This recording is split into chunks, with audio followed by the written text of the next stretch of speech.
Catholics for Human Rights, challenging the Holy See at the United Nations. My name is Patricia Ackerman, and my organization is the Ethics of Reciprocity Project. Before we begin, I would like to draw your attention to the program, which has biographical information for each speaker. Therefore, we won't be reading this for each speaker today, but refer you to the program. At the end of the session, we will have important printed materials for you at the back of the room. This project is the culmination of intensive collaboration by a number of organizations over the last year.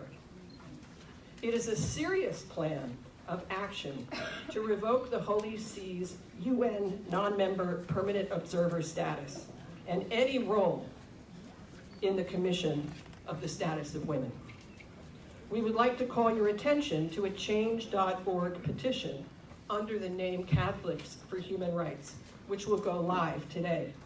It is crucial, if you believe in the mission of this event, that you sign and share this petition. Our program continues at 2 p.m. at the Community Church of New York, 40 East 35th Street. We hope that we will see you there. It is a different program. I would now like to introduce the moderators for today, Amanda Ussak and Kate McElwee.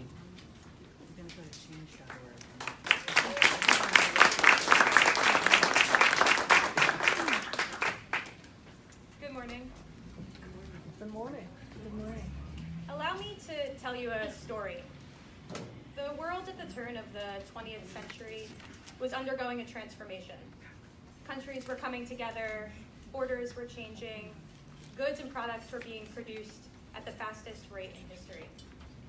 The first documented and organized labor strikes on industry took place. The Universal Postal Union was formed, allowing people around the world to communicate with their friends and family in countries near and far. The telephone was invented by Alexander Graham Bell. The International Radio Telegraph Union was established to coordinate the shared global use of radio spectrums. The international connections, communication, and gathering that laid the foundation for the United Nations was happening. As an owner of a postal service and radio service, the Vatican City was allowed to join these unions. The UN invited these unions to attend sessions on an ad hoc basis, and by the virtue of this, the Holy See began attending UN meetings.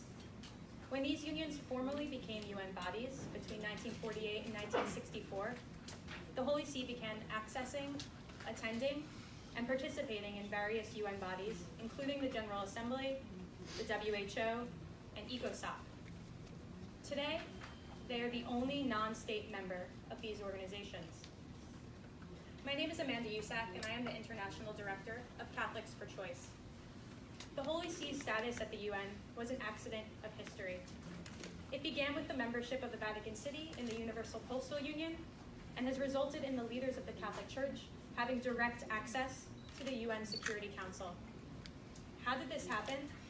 What is the damage done to the world as a result? And what should be done to reconcile it? That is why we are here today. Contrary to many claims, the Holy See was not invited to participate at the UN.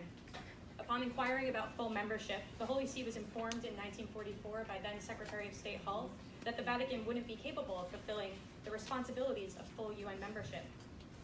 Instead, in 1964, the Holy See established a permanent observer mission at the UN.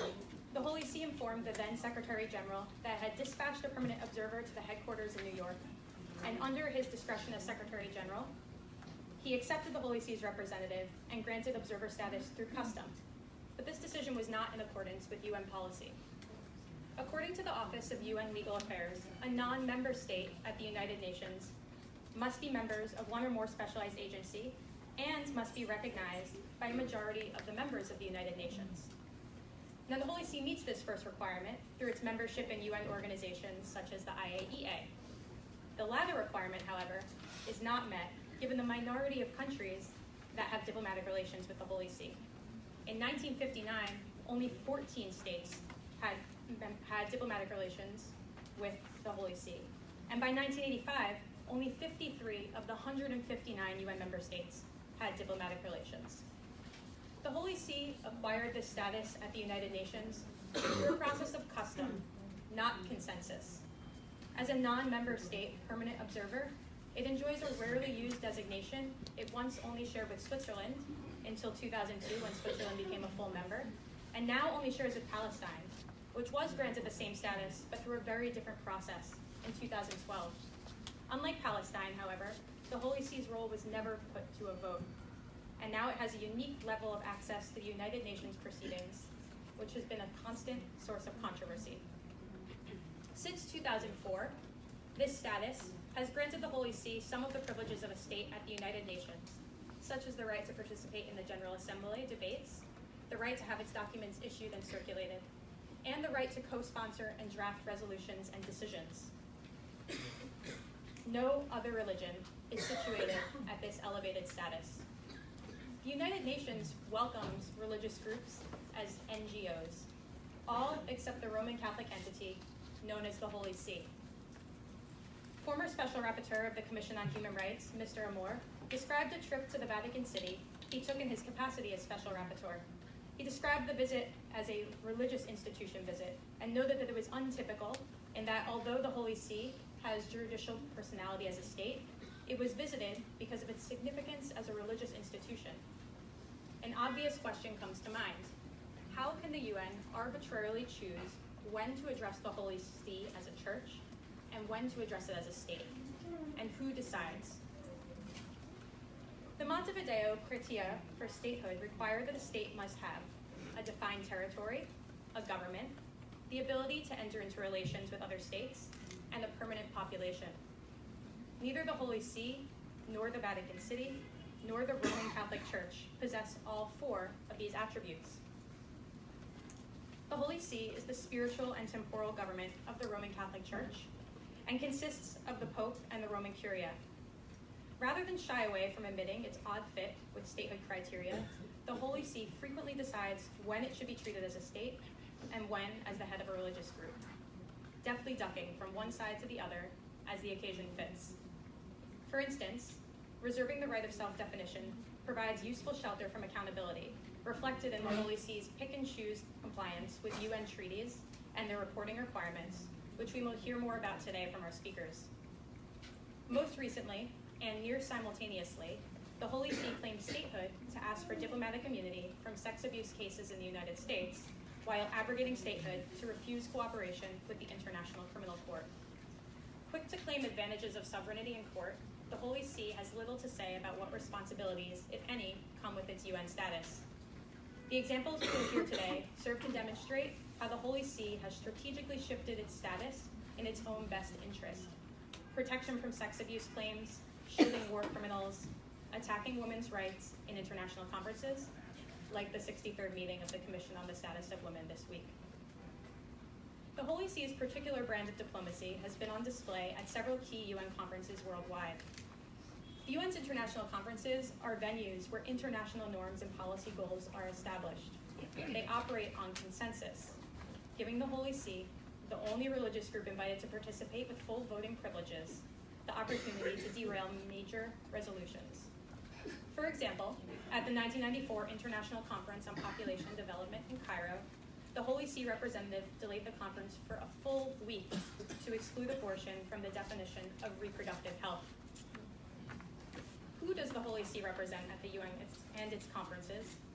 It's roughly 594 part-time citizens, or maybe the 1 billion Catholics worldwide.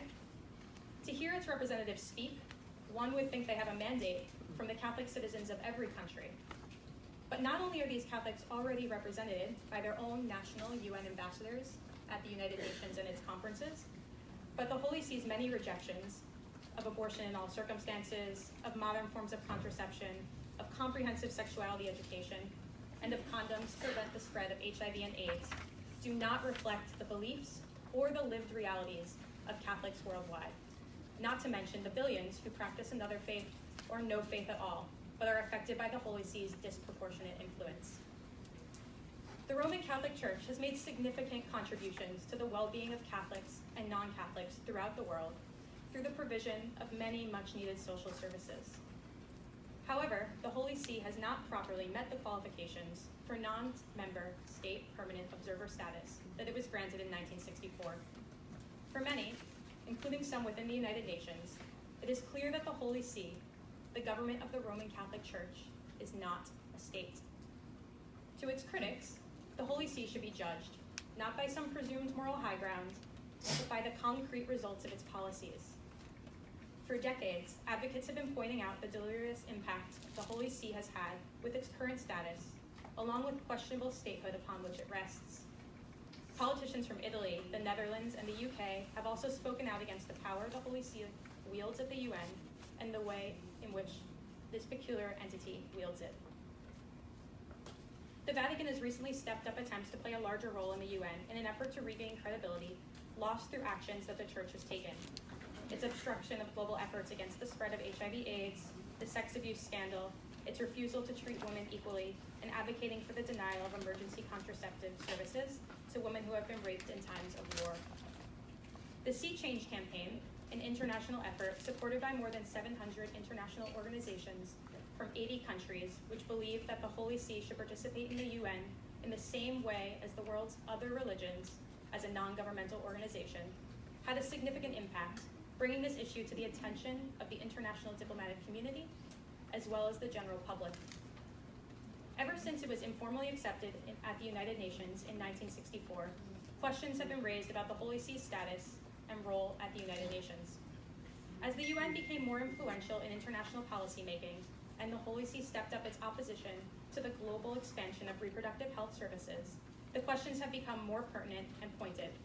Many, especially those working for international-focused NGOs, who have seen the impact of the Holy See's role at the UN, now feel that the Holy See should not continue in its exalted place at the UN's table.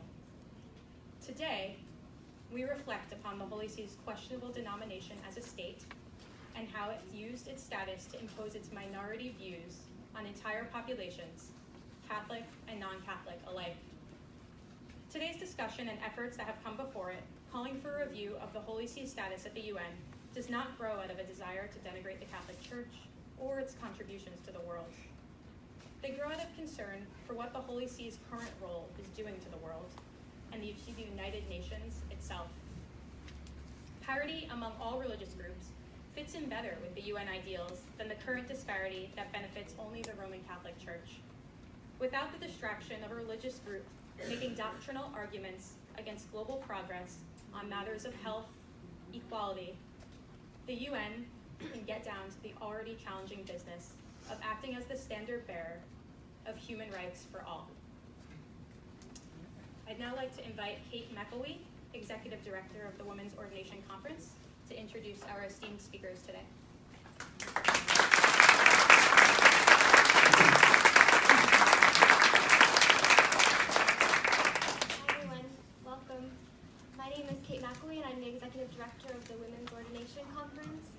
my great pleasure to introduce our speakers today. Mary Hunt, the co-founder and co-director of the Women's Alliance for Theology, Ethics, and Ritual, WATER. We have Mary Ann Case, Arnold L. Shore Professor of Law at the University of Chicago, and Virginia Saldanha, an activist, theologian, and writer who is the former executive secretary of the Women's Desk for the Archdiocese of Bombay. I'm going to pass the mic over here and Mary, you.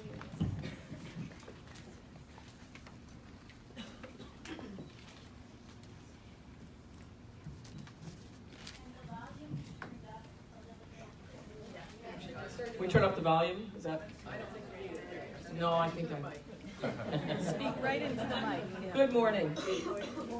I want to begin by, on behalf of all the speakers today, thanking the organizers, especially Patty Ackerman, for the marvelous work that they have done to pull off this event. So, thank you, Patty, Amanda, Sheila, Kathy, Michael, all of you for the tremendous work. I want to pay a special thanks to Catholics for Choice for initiating the Sea Change campaign in March of 1999. How many of you were born in 1999? A scant 20 years ago, or I think some of my colleagues up here were probably not born in 1999, but I can tell you that that's a blink of an eye in ecclesial terms. And I dare say that things have changed in 2 decades, thanks to the efforts of groups represented not only on this panel, but also by our colleagues in the Women Church Convergence and the Catholic Organizations for Renewal. The Holy See's unwelcome participation as a non-member state permanent observer on the Commission of the Status of Women established in 1946 at the UN takes place at a new moment in the history of the Roman Catholic Church. Much has changed in geopolitics and theopolitics since 1964, when the Holy See invited itself to be a permanent observer. So much has changed that at a minimum, the Holy See needs to take a graceful exit and focus on its own priorities, including financial, criminal, and ministerial problems. Leave UN business to bona fide states. This is not a matter of ideology in the main, although anti-women and anti-LGBTIQ theologies are espoused by the church hierarchy and built into the polity of the Roman Catholic Church. For example, the exclusion of women from priesthood and therefore from decision-making or jurisdiction means that virtually all Holy See officials are men, even if they hire the occasional woman to represent them. The Roman Catholic Church's condemnation of expressions of same-sex love and its prohibition on the use of most forms of contraception and abortion make rational discussion using contemporary social, scientific, and biological data impossible. The Holy See's intransigence on the many sex-gender issues and its religious commitment to codify those views in international policy make it an odd hybrid of a member whose shelf life has expired. But ideology is not the primary reason why the Holy See needs to leave the CSW now. The issue is that the Holy See, brought into legal being by the Lateran Treaty of 1929, nearly a century ago, is not a state as such. It was and remains the governing arm of a religious group that as such has every right and responsibility to conduct its internal business. But it has neither the right nor the responsibility to engage in the international forum as a state. Why the United Nations permits this privileging of the Catholic hierarchy, and what the United Nations will decide when other religious groups petition for similar status, remains to be seen. I imagine Queen Elizabeth as the head of the Church of England, perhaps, wanting to make an appearance. The Roman Catholic Church is, in my view, an accidental tourist at the UN. Vatican City, the geographic place where the Holy See resides, was part of an early international postal, radio, and telegraph agreement, as we heard this morning.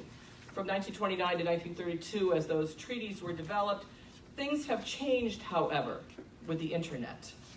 It may have seemed like a good idea a century ago with radio and telegraph to grant quasi-state status to a golf course-sized parcel of land with more chairs than permanent residents. Today, the institutional church is essentially a global male-run, top-down corporation whose product is religion. Corporations are not states, even if some, like the Roman Catholic Church, have bigger budgets and more employees than some nations. The Roman Catholic Church, in this incarnation, the Holy See, operates with a CEO, the Pope, not a president or a prime minister. The cardinals act as a board of directors. They elect the next CEO and advise the Pope on policy, personnel, and business. For example, recently jailed Australian Cardinal George Pell served as the prefect of the Secretariat of the Economy, a new department created by Pope Francis that reflects the importance of fiscal responsibility and accountability. Pell was the equivalent of the corporation's treasurer. The next level down in this leadership is bishops whose responsibilities approximate those of executive vice presidents in charge of various localities and functions. Then in this hierarchy come the priests, who have near absolute jurisdiction, that is decision-making, in their parishes. Finally, at the bottom are lay people. Lay people? Any lay people here? Lay people who contribute time and money or not. We could be like stockholders, except we're not. We are increasingly disgruntled customers, since they cannot, and we cannot, vote on virtually anything that a pastor can't veto. How these elements add up to a democratic state remains an historical anomaly that needs to change. Or perhaps Apple will successfully petition for permanent observer status, using the Holy See as its role model. This odd status could have gone another way to bolster the Holy See's identity as a state. The country could have developed an infrastructure as a nation over the past century, complete with citizens, lots of them, including lots of women, children, there's a concept. They could have included voting, commerce. Instead, the Holy See has all of the trappings and claims of a religious organization parallel to other Christian denominations, for example, the Lutheran World Federation, which acts with other civil society organizations or NGOs. As the Canadian Jesuit theologian Bernard Lonergan famously observed, concepts have dates. And this concept of the Holy See as a state is simply outdated. Concepts have dates. Vatican City, the original name of what was part of the early UN conversation, what was the name of what was part of the early UN conversations, is now the designation for a place in Italy, while the Holy See is the government of the Roman Catholic Church. Vatican City is a place and the Holy See is the government. The Holy See includes the Pope and the Curia, which consists of various administrative offices that carry out regular operations of the Church. In contemporary political life, religious entities belong to the NGO world, not to nation states. The city of Rome and the nation called Italy handle most of the heavy lifting of secular government for the Vatican's 109 acres, a parcel about the size of a U.S. continuing retirement center. Of course, the Holy See could decide that it wants to become a state, leaving the matters of religion for lay Catholics to handle. Many of us would welcome the opportunity to have voice and vote in a democratic ecclesia, as feminist theologian Elizabeth Schussler Fiorenza has long advocated. That doesn't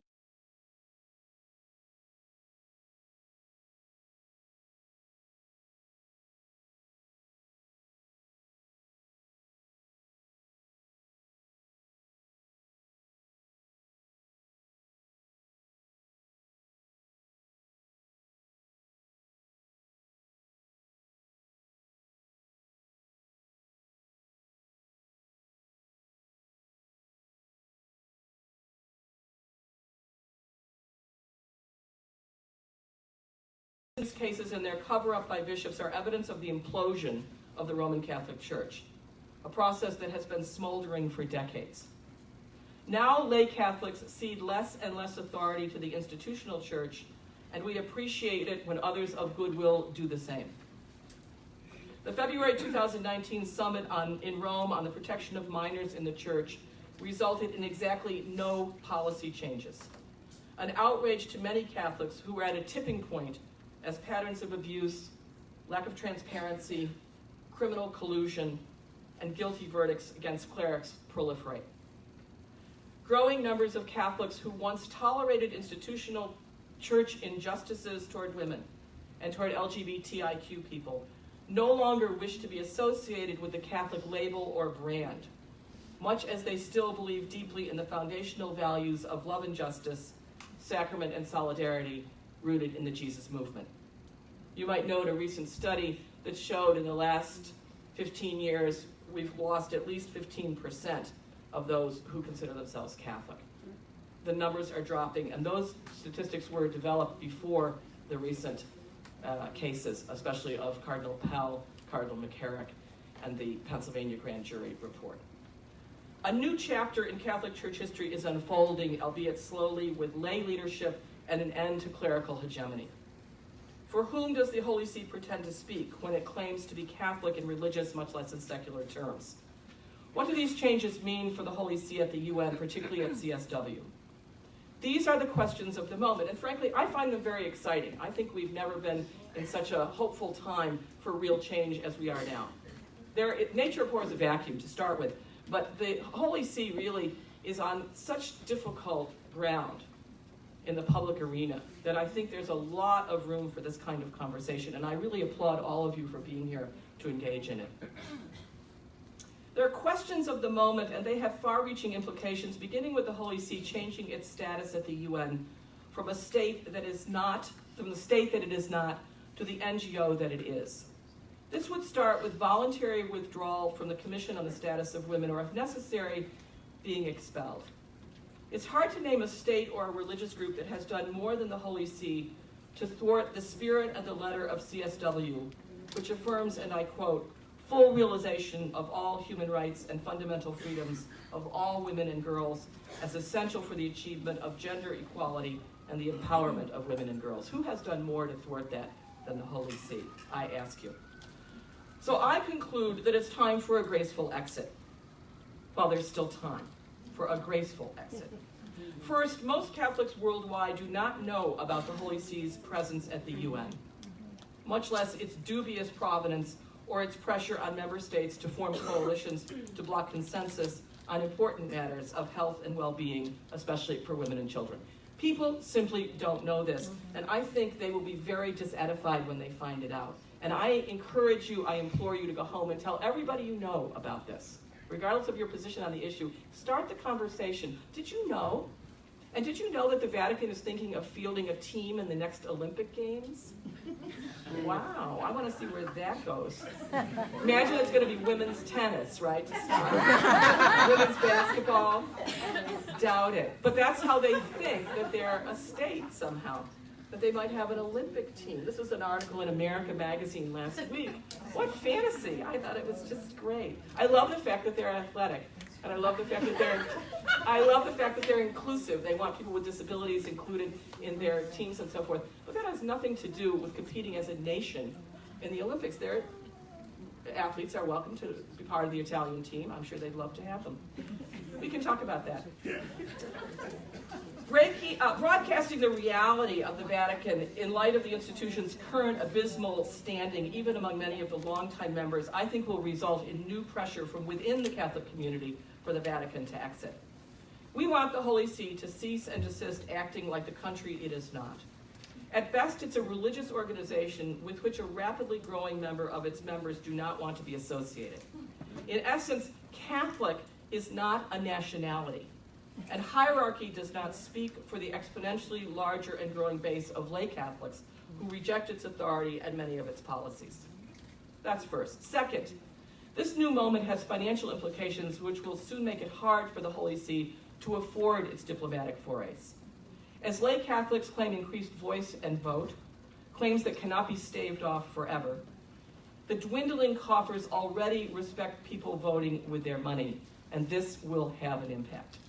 Parish closings, especially because of payoffs for sexual abuse cases and their cover-up, are legion around the world.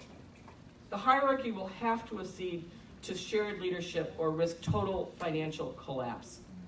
It's doubtful that in such a financial situation, any reasonable Catholic would prioritize global diplomatic expenditures over the far more modest bills of an NGO at the UN, using the money saved to attend to food, clothing, and shelter for people made poor in neo-capitalism. Changes in the institutional church's structure are in fact the fruit of new expressions of shared and differentiated authority already being lived by lots of Catholics all over the world.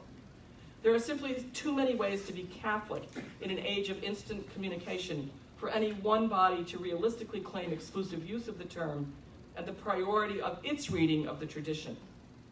Institutional Catholicism is in flux as never before, And one of the first things to go is this charade of statehood. Third, and this addresses many of you in this room for whom I'm delighted you're here, non-Catholics need not fear charges of anti-Catholic bigotry if you critique the Holy See when it acts with impunity against the well-being of many of this world's most vulnerable people. Do not fear that you will be labeled as a bigot. Instead, religious groups can help Catholics by supporting and promoting the role of the Roman Catholic Church as one more NGO alongside your own faith community. And, importantly, as one more NGO among other Catholic NGOs. Think of the groups in this building. Think of Mary Knoll, Loretto, and Mercy, and Pax Christi, and many groups, Catholic groups. The institutional church is one more NGO alongside of you. This is what ecumenical interreligious colleagues are invited, no, I implore you to do for the common good. And for people who are not religious and groups that are not religious, including member countries, you too can be helpful if you speak honestly about a conservative agenda better. Italy is well able to represent people of this tiny part of the country without need of any special status. Moreover, the UN does not need a privileged moral voice when so many rich and diverse secular and religious here. Finally, while this change of status for the Holy See is overdue, it's relatively simple to accomplish. It begins with the end of the Holy See's participation on matters related to the Commission on the Status of Women. It continues with the Roman Catholic Church's gracious and grateful acceptance of NGO status. They'll be delighted. Such a move by and at the United Nations acknowledges the absurdity of calling the Vatican's government a state in the 21st century and shows resolve to regularize its status. The change also recognizes the danger that this or any state, which claims to be a singular moral voice for a global faith tradition, poses to the well-being of the world's most vulnerable citizens, especially women and children. I hope the institutional Roman Catholic Church will be wise enough to take this graceful way out before stronger measures are necessary to accomplish that end. Thank you so much.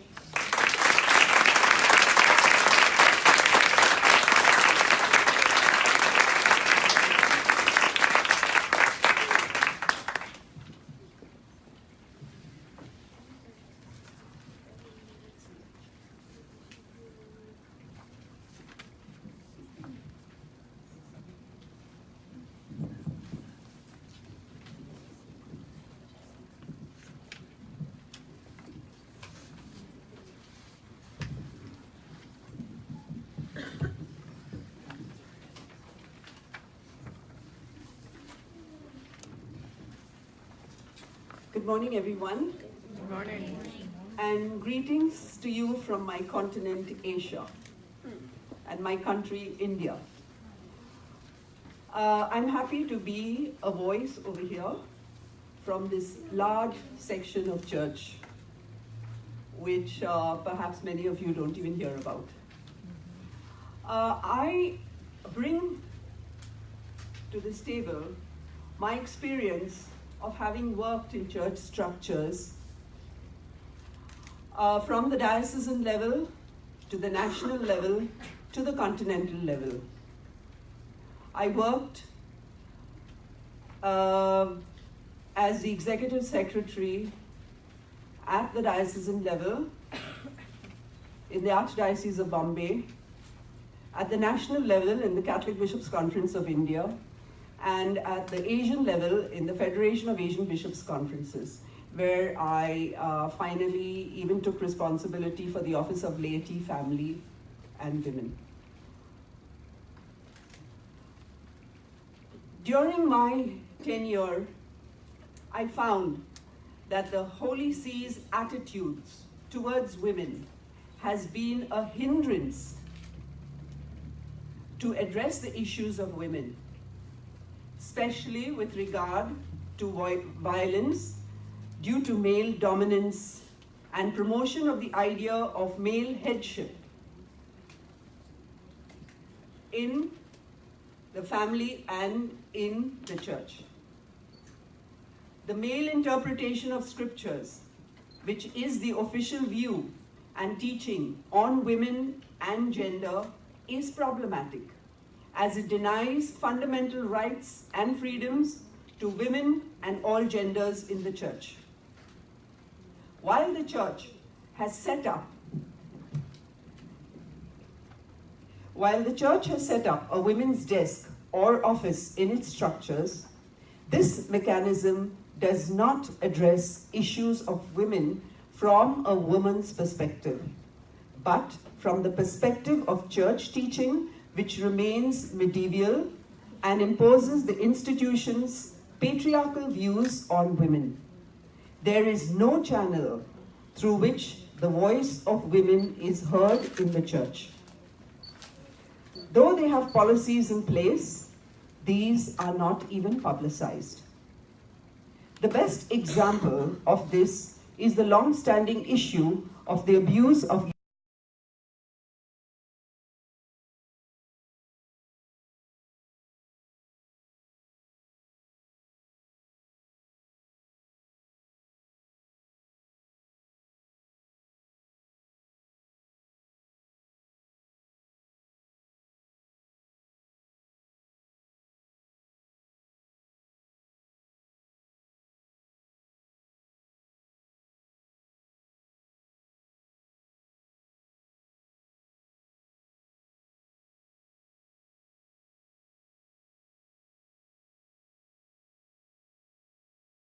to address this issue of abuse of women. Where there are policies, these are kept confidential and not informed to the members of the church. After decades and maybe even centuries of women religious being abused in the church, one woman religious in India had the courage to speak out. I'm sure many of you have heard about this and read about it because it was publicized widely all over the world. She was abused by her very powerful bishop. As you all know, the bishop is like a king in his diocese.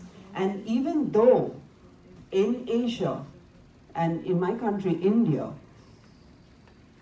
we Catholics are a minority religion, the church wields great influence because of its institutions in civil society. The case has been widely publicized, yet the leadership in the church in India has done nothing to address the issue. On the contrary, all efforts have been made to try and silence the sister, even using the leadership of her own congregation, who now stands against her.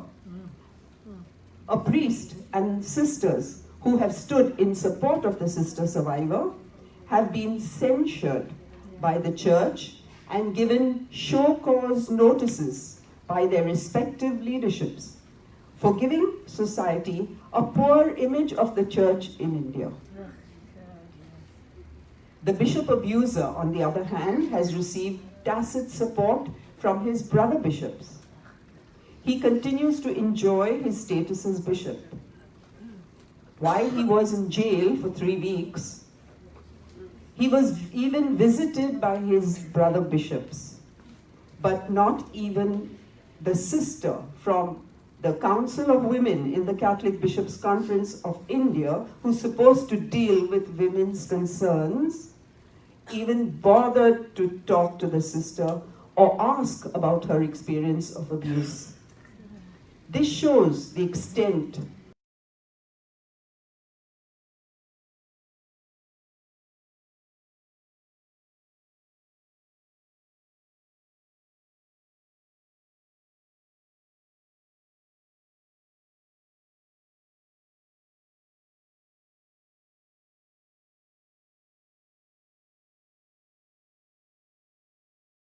are recognized in the church are all mouthpieces of the male hierarchy. They go to the extent of denouncing women who stand up for women's rights. The leadership of the church's largest federation of women's organizations, WUKWO, even signed a letter to the UN criticizing CEDAW. You all know about CEDAW, the Convention for the Elimination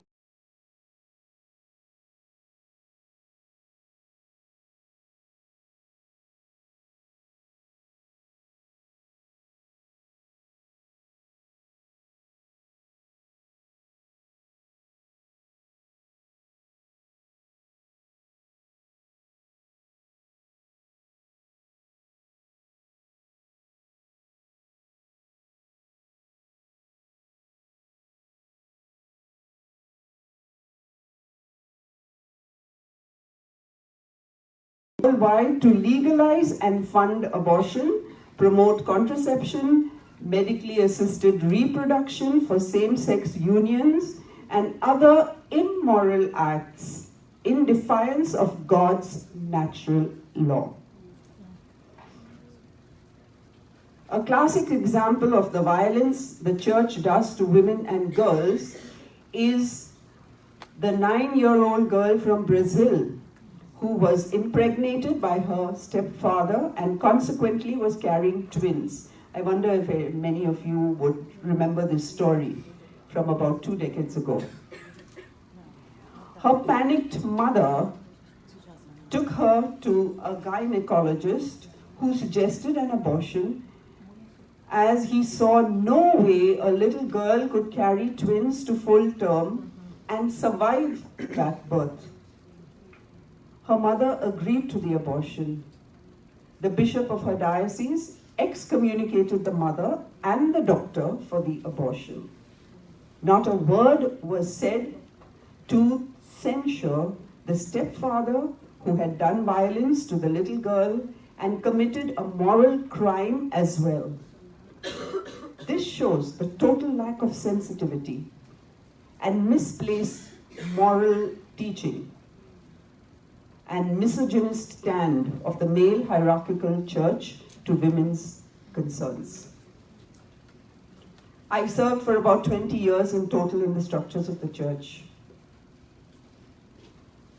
Yes, a lot has been done, as already Mary has said, for women's education, healthcare, skill training for women through various religious congregations, but remember, mainly by women. Religious women are the ones who are doing all this good work, and the credit is taken by the male hierarchical church.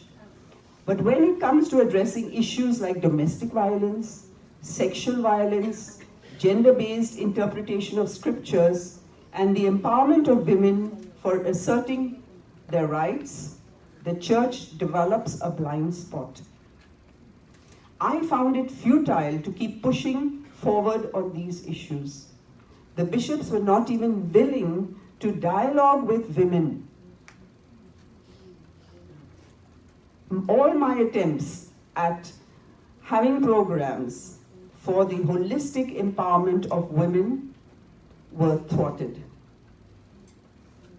The male bias in the interpretation of scriptures influences its teaching on women's role and position in the church, family, and society. As a result, the attitudes in the church remain antiquated with regard to women's rights.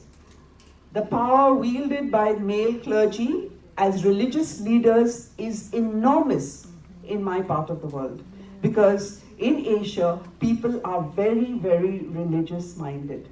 Our churches are full. So you can imagine the influence they have on the minds and the thinking of people. They brainwash Catholics to believe that they teach in the name of God and minister to people in the place of God. People believe firmly in what they teach. This power is often misused to shield themselves from all wrongdoing, whether it be economic or sexual. People believe it is a great sin to speak against the priest, no matter what he does, as he takes the place of God. They believe that the wrongdoing of the priest should be addressed only by God. This is the position of women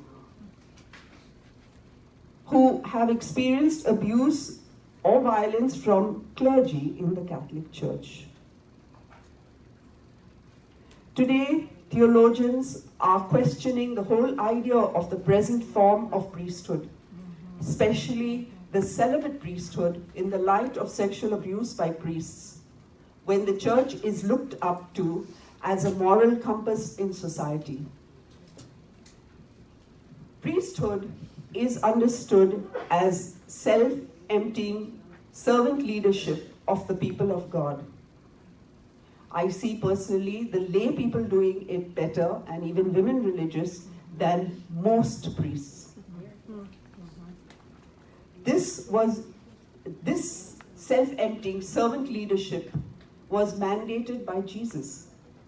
In reality, the priests play power games with the people of God, especially with women and vulnerable adults. Deprived of leadership positions in the church, women's psyche has developed the characteristics of subordination, passivity, servitude, dependency, unquestioning obedience, and vulnerability. This has to be examined seriously and changed.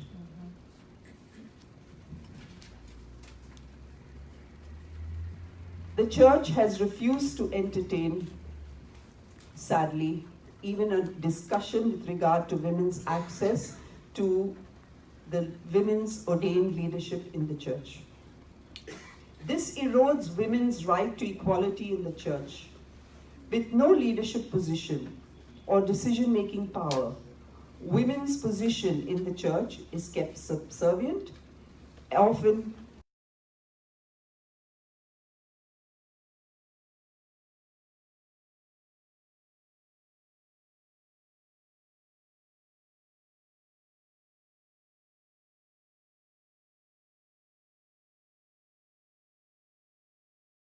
sidelined. And I remain sidelined, even in my own parish, where I have contributed consistently for the last 40 years. There is almost a diktat given to my parish priests. Keep her out. Okay? I know it. So they want me out because they know that I can influence people's thinking, and they do not want that to happen. Thank you.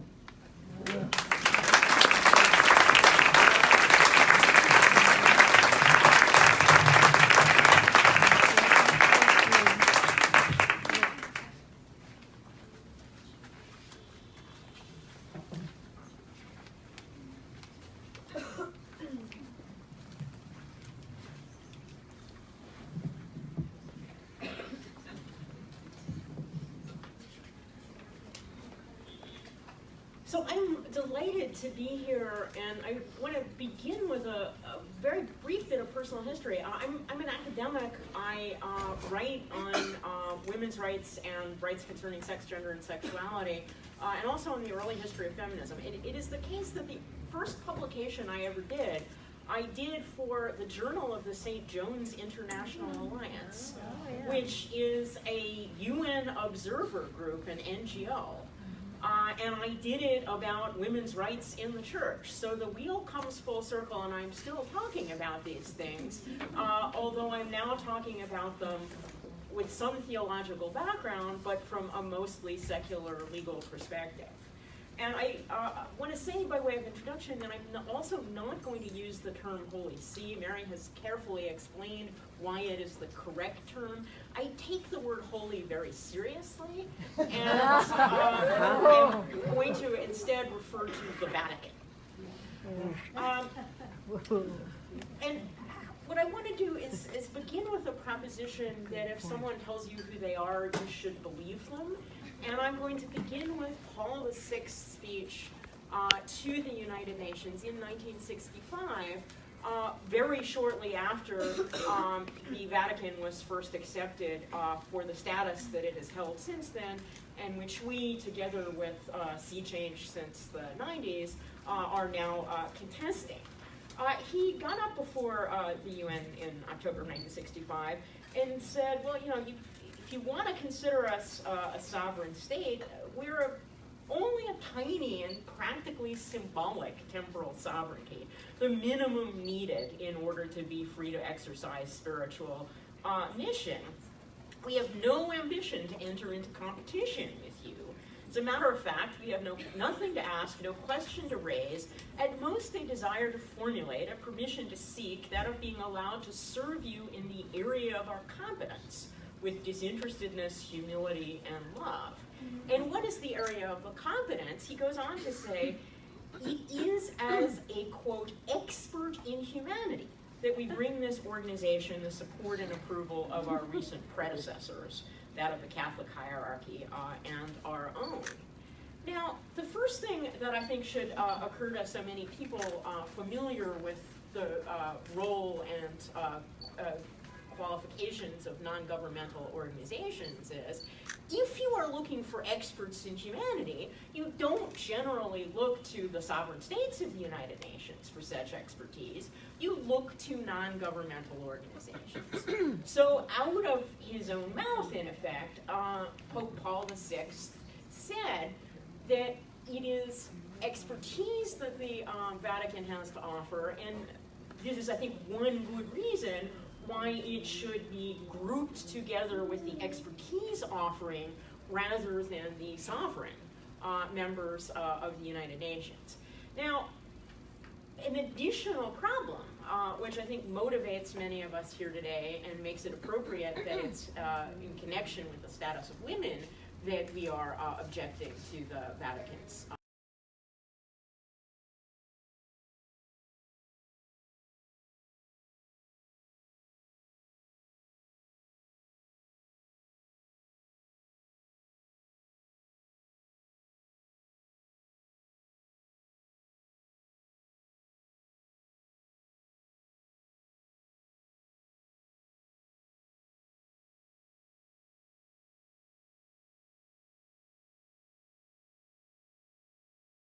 singular moment to him. However, if you look at where the Vatican has been most active and most influential in the years since 1965, it has been almost exclusively on issues that, as I'm going to hope to demonstrate, they are least qualified to speak as experts. The issue, or at least as non-religious experts, and that's what they're seeking to do, which are issues of women, sexuality, gender, and the family. And I do want to point out that in 1965, that might not have been as obvious as it is today.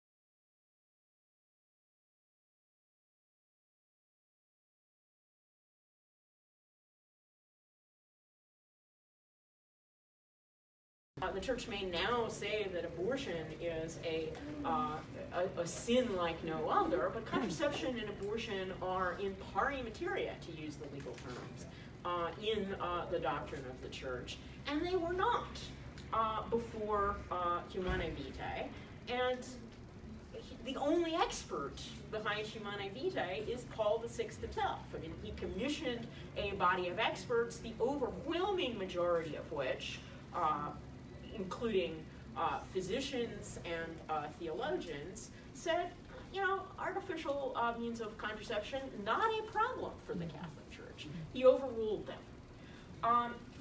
His statements on homosexual persons, or the Church's statements on homosexual persons, post-date 1965.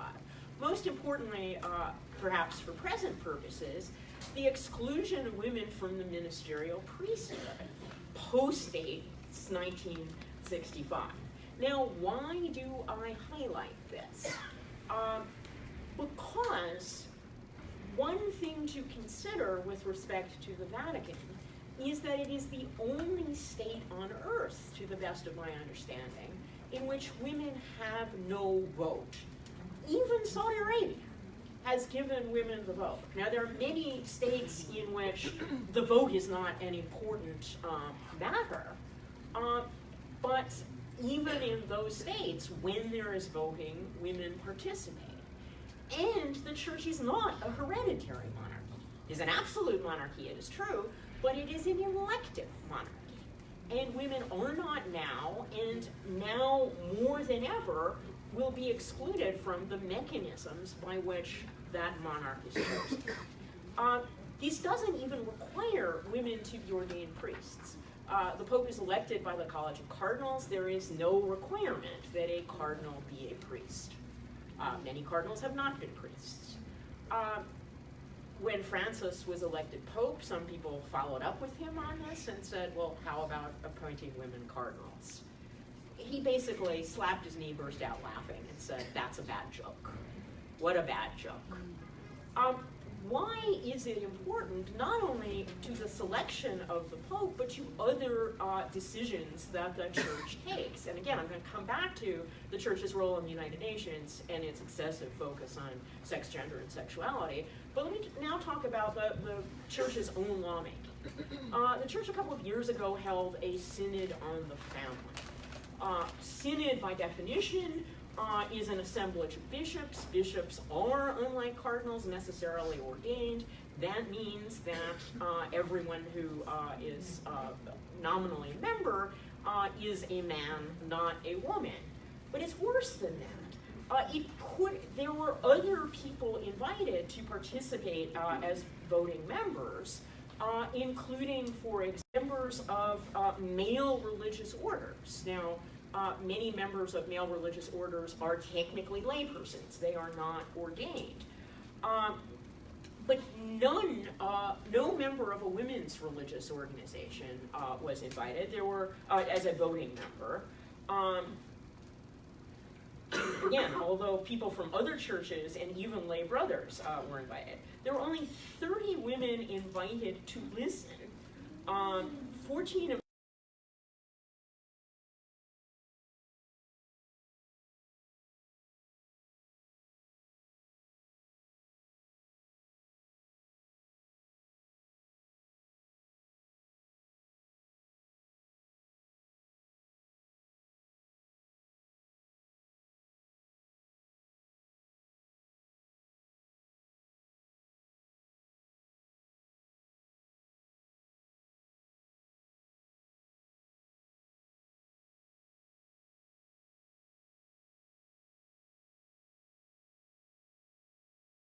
They're not listening to people with personal experience, except for this tiny handful of women who are invited to speak.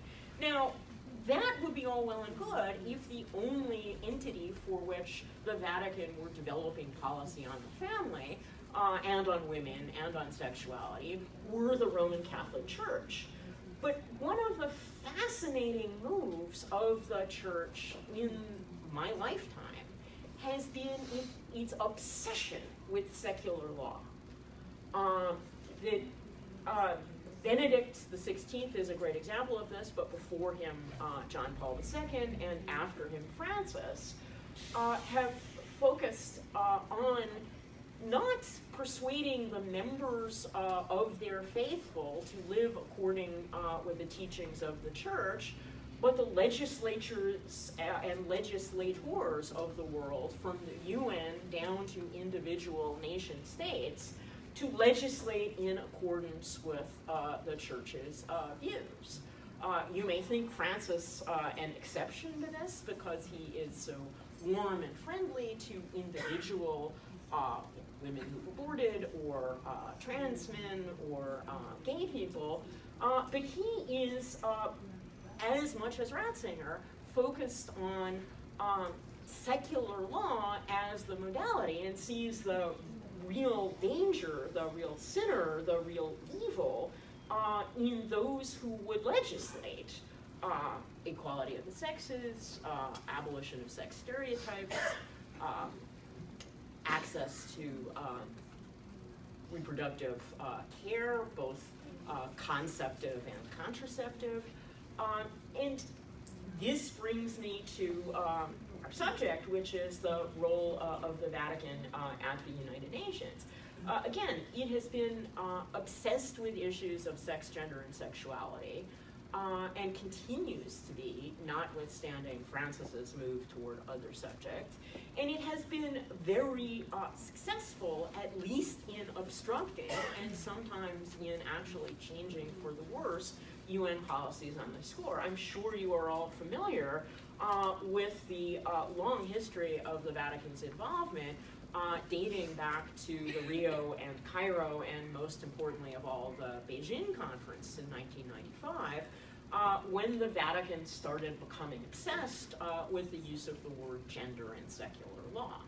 Now, just by way of background, the word gender is used in secular law written in the English language, most often synonymously with the word sex, and we have Ruth Bader Ginsburg, the notorious RBG, to thank for this, because when she was a litigator for women's rights under the United States Constitution, she had a secretary who said, you're using the word sex, sex, sex on every page. That makes the justices think of porn theaters. You don't want that.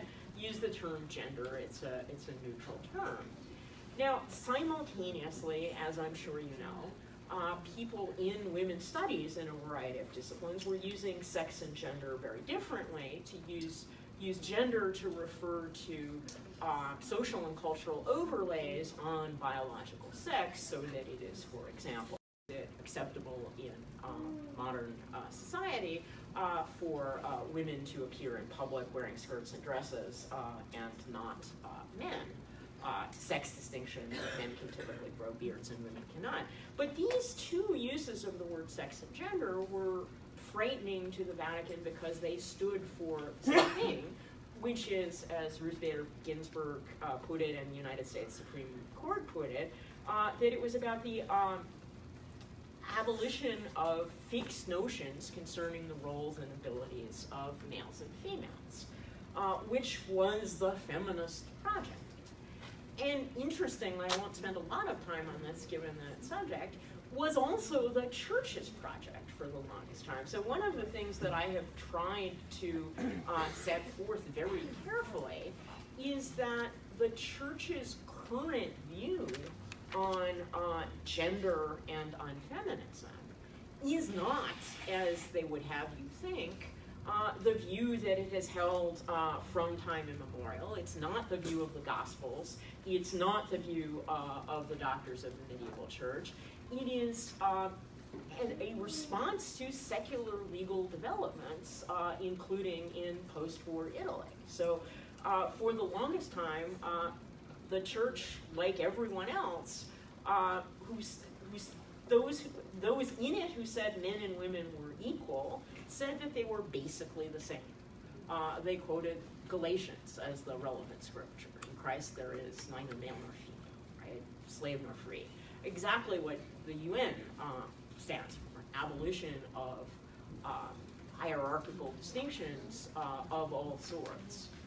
But starting with the post-war period, and even more dramatically in the theology of John Paul II and Ratzinger, that is to say Wauchula and Benedict XVI, the church became obsessed with what it calls sexual complementarity, which is a reinstantiation of fixed notions concerning the roles and abilities of males and females, not just in the church, but in the world. And it does this in a way that, again, makes it not an expert on humanity, but an expert on if anything, theology. Because it talks about the idea of men and women rather than the realities of men and women, and reduces flesh and blood men and women to what Carol Gilligan calls math problems with humans. You move them around figuratively rather than deal with their concrete reality. And part of my story is, in many respects, that the move of the church is and the move of the Vatican and the UN is the opposite of a progress narrative. So in 1965, we did not have the restrictive doctrines about women, about reproduction, about gays, about feminism that we have today. Those brand new doctrines were brought by the Vatican to Beijing in its opposition to the use of the word gender and its subsequent construction of this boogeyman, this anathema, that it calls gender ideology, under which umbrella it puts together all of the things I, for example, have dedicated my life to, which is again, equality of the sexes free from fixed notions, equal rights on the basis of gender and sexuality, new family formations, new reproductive technologies, and so on. It ties these all together and demonizes them, and the results of its demonization have been, I would think, even for its own purposes, quite perverse. So one example I will give, and I have examples from a number of different countries, the United States being one, and the EU and its complex of countries being another. In Beijing, the Vatican spent a lot of time claiming that it was really the true feminist voice, that it was speaking for the women of the third world who wanted a safe place where they could have their babies. They didn't want abortion. They didn't want these airy-fairy sexual rights that you needed to be a privileged first world person to have any concern about. But you would think that violence against women, the beating of women within their families, for example, would fall even in the Vatican's most restrictive definition of what it is it's against and how it would weigh in to stop. But the Vatican's obsession with gender ideology, and in particular with any hint of recognition that gay people and trans people should also not be beaten up, has caused it to oppose quite ordinary legislative initiatives against violence against women.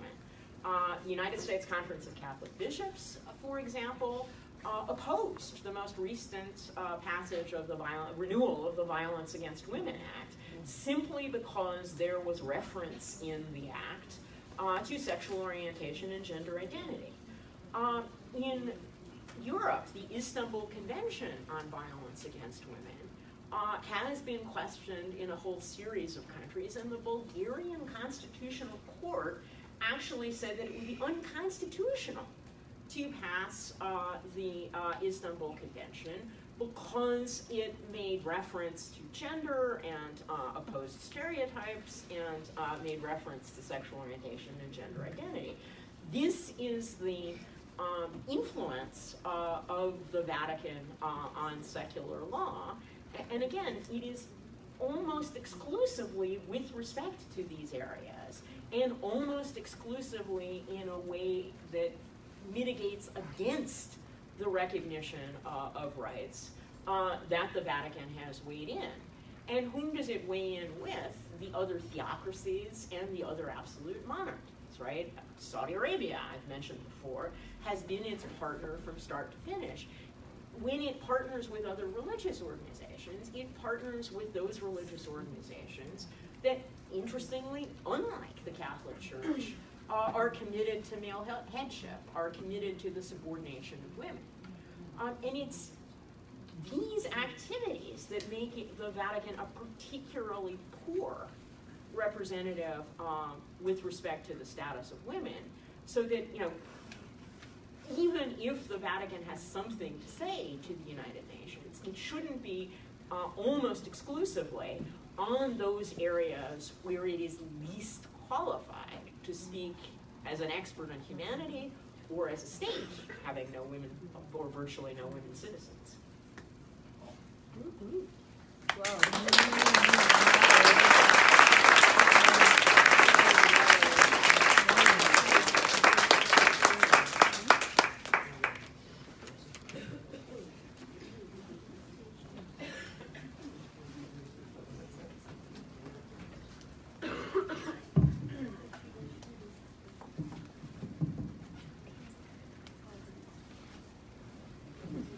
I would like to thank our speakers for their presentations and contributions to this important discussion. Mary Hunt for your creative challenge to the status of the Holy See, Virginia Saldanha for your tireless work from the parish to the Vatican at all levels working for women, and for Marian Case for your incisive critique of the consequences of complementarity, patriarchy, and an obsession with gender that allow the Holy See such a powerful platform at this international stage. Again, my name is Kate McElwee, and I'm the Executive Director of the Women's Ordination Conference. Founded in 1975, we are an uncompromising feminist voice for women's ordination as deacons, priests, and bishops in an inclusive and accountable Roman Catholic Church. So as you mentioned, Mary, this isn't just an ideological struggle, but it is kind of impossible to overlook the systemic silencing of women within church structures, governance, and diplomacy. We know that when women are empowered, everyone benefits. And yet the church silences, narrowly defines our roles in society, criminalizes our conscience-based decisions, refuses voting rights, denies women's vocations as priests and equals in Christ, and does so openly in our parishes, in the world, at the United Nations, all in the name of Catholics everywhere. So as a Catholic myself, I'll say this is very complicated for me and often a source of shame. The institution does not speak for me. My faith is not rooted in an institution or a particular canon law or particular doctrine, particularly those that discriminate, but in the gospel values of social justice, equality, and nonviolence. Unfortunately, the Holy See in the Catholic Church's narrow and often violent vision of gender and gender roles undermined its global efforts in migration, climate change, poverty, anti-nuclearization, and all sustainable development goals. By ignoring or limiting the role of gender, we are not as effective as we need to be to address these intersectional issues. So as a Catholic, I want my church to do better and to be a model for good in the world. And that starts with the Holy See being removed from the Commission of the Status of Women. I believe that faith and religion...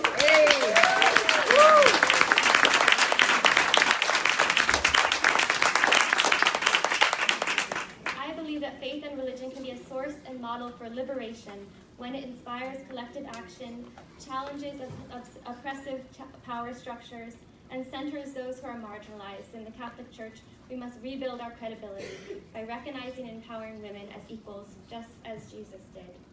So when women are excluded from positions of leadership, voting rights, and fundamental equality, it isn't just treaties and conventions that are broken, but lives and communities suffer enormously. The consequences are compounded by the relative impunity and lack of accountability the Holy See enjoys through its sort of hybrid status as a state. So this afternoon, we will hear the testimonies of those directly impacted by the violence within the structures of the church. And I'll refer you to your program for the other panelists that will speak this afternoon. We will hear from stories of survivors of sexual abuse, women who seek and are denied the health care they need, and testimonies of those working in the communities directly impacted by policies, doctrines, and crimes of the church. But for now, we have time for a few questions. So I'm going to go back to our panelists here. And it's